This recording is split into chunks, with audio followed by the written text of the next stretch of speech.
You, John Fitzgerald Kennedy, do solemnly swear. I, John Fitzgerald Kennedy, do solemnly swear.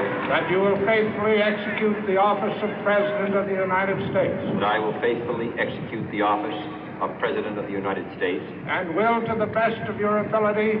And will, to the best of my ability. Preserve, protect, and defend the Constitution of the United States. Preserve, protect, and defend the Constitution of the United States. So help you God.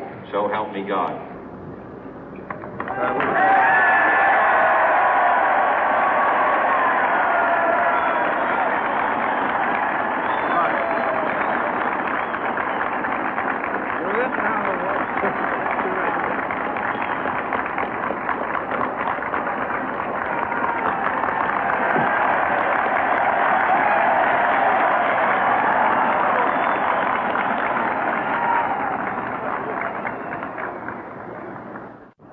Vice President Johnson, Mr. Speaker, Mr. Chief Justice, President Eisenhower, Vice President Nixon, President Truman, Reverend clergy, fellow citizens.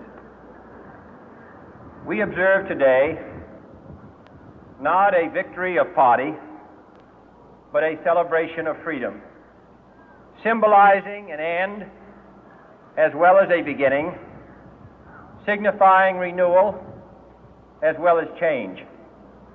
For I have sworn before you and Almighty God the same solemn oath our forebears prescribed nearly a century and 3/4 ago.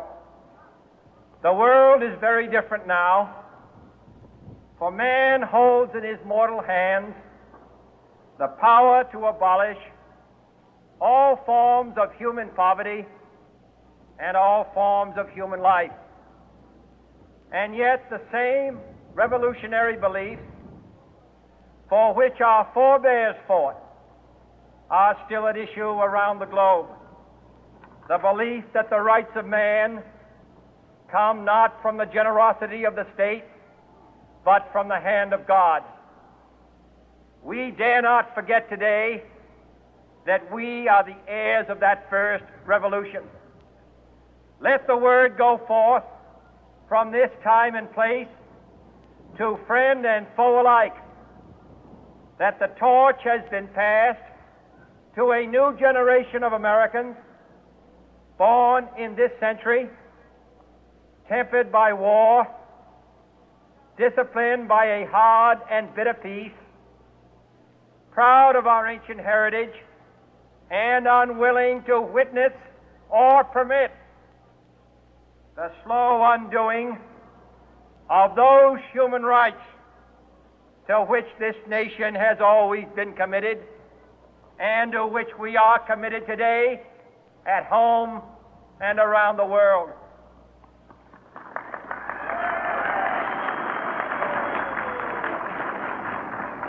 Let every nation know, whether it wishes us well or ill, that we shall pay any price, bear any burden, meet any hardship, support any friend, oppose any foe to assure the survival and the success of liberty.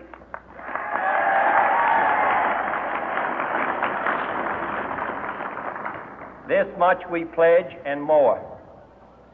To those old allies whose cultural and spiritual origins we share, we pledge the loyalty of faithful friends. United, there is little we cannot do in a host of cooperative ventures.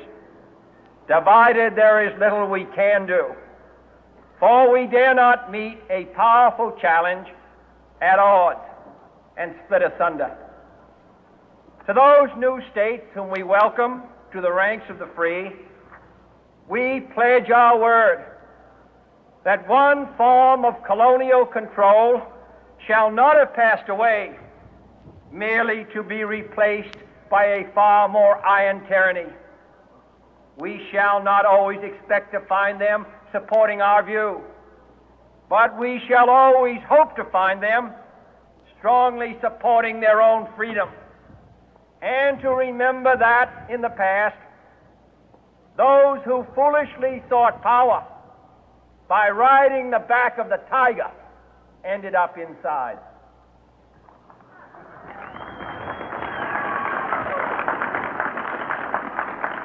To those people in the huts and villages of half the globe struggling to break the bonds of mass misery, we pledge our best efforts to help them help themselves for whatever period is required, not because the communists may be doing it, not because we seek their votes, but because it is right.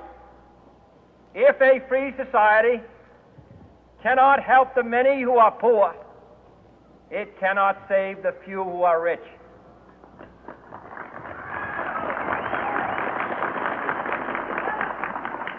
To our sister republics south of our border, we offer a special pledge to convert our good words into good deeds, in a new alliance for progress, to assist free men and free governments in casting off the chains of poverty.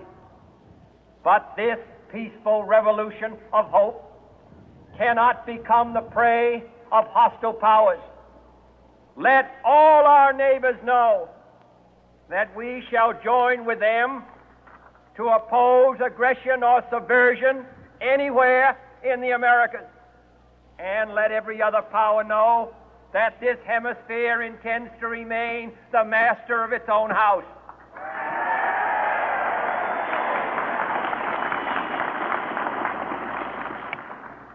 To that World Assembly of Sovereign States, the United Nations, our last best hope, in an age where the instruments of war have far outpaced the instruments of peace, we renew our pledge of support to prevent it from becoming merely a forum for invective, to strengthen its shield of the new and the weak, and to enlarge the area in which its writ may run.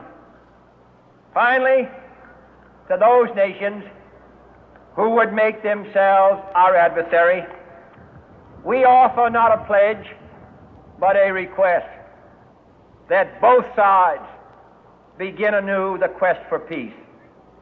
Before the dark powers of destruction, unleashed by science, engulf all humanity in planned or accidental self-destruction, we dare not tempt them with weakness, for only when our arms are sufficient beyond doubt can we be certain beyond doubt that they will never be employed.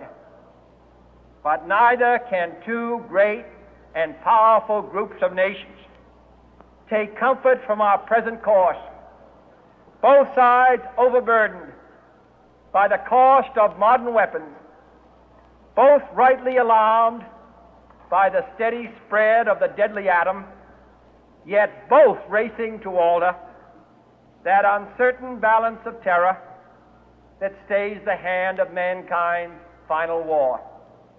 So let us begin anew, remembering on both sides that civility is not a sign of weakness, and sincerity is always subject to proof. Let us never negotiate out of fear, but let us never fear to negotiate.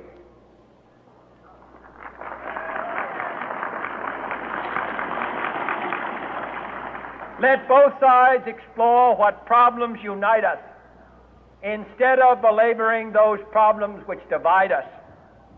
Let both sides, for the first time, formulate serious and precise proposals for the inspection and control of arms, and bring the absolute power to destroy other nations under the absolute control of all nations.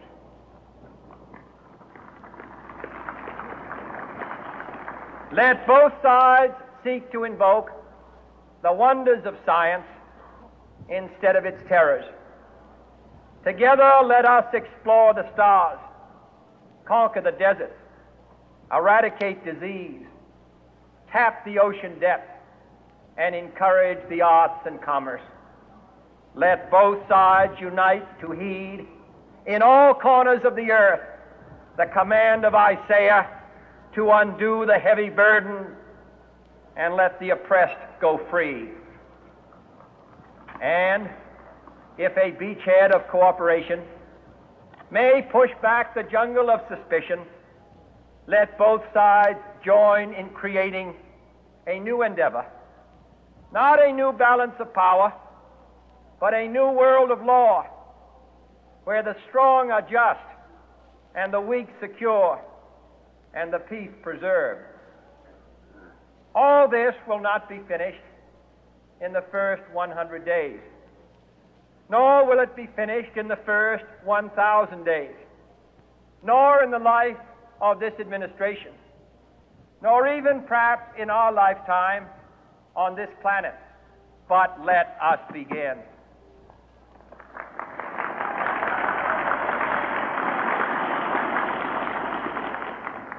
In your hands, my fellow citizens, more than mine, will rest the final success or failure of our course. Since this country was founded, each generation of Americans has been summoned to give testimony to its national loyalty. The graves of young Americans who answered the call to service surround the globe. Now the trumpet summons us again, not as a call to bear arms, though arms we need, not as a call to battle, though in battle we are, but a call to bear the burden of a long twilight struggle, year in and year out, rejoicing in hope, patient in tribulation, a struggle against the common enemies of man, tyranny, poverty, disease, and war itself. Can we forge against these enemies a grand and global alliance, north and south, east and west, that can assure a more fruitful life for all mankind? Will you join in that historic effort?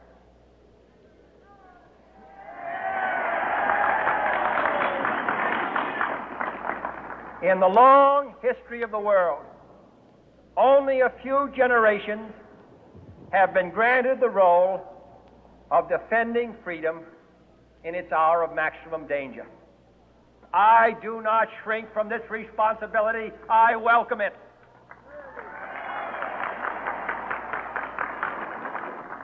I do not believe that any of us would exchange places with any other people or any other generation. The energy, the faith, the devotion which we bring to this endeavor will light our country and all who serve it. And the glow from that fire can truly light the world. And so, my fellow Americans, ask not what your country can do for you. Ask what you can do for your country.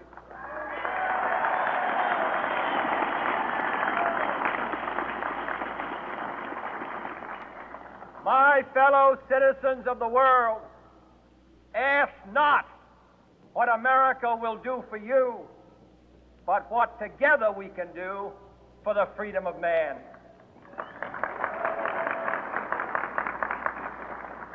Finally, whether you are citizens of America or citizens of the world, ask of us here the same high standards of strength and sacrifice which we ask of you.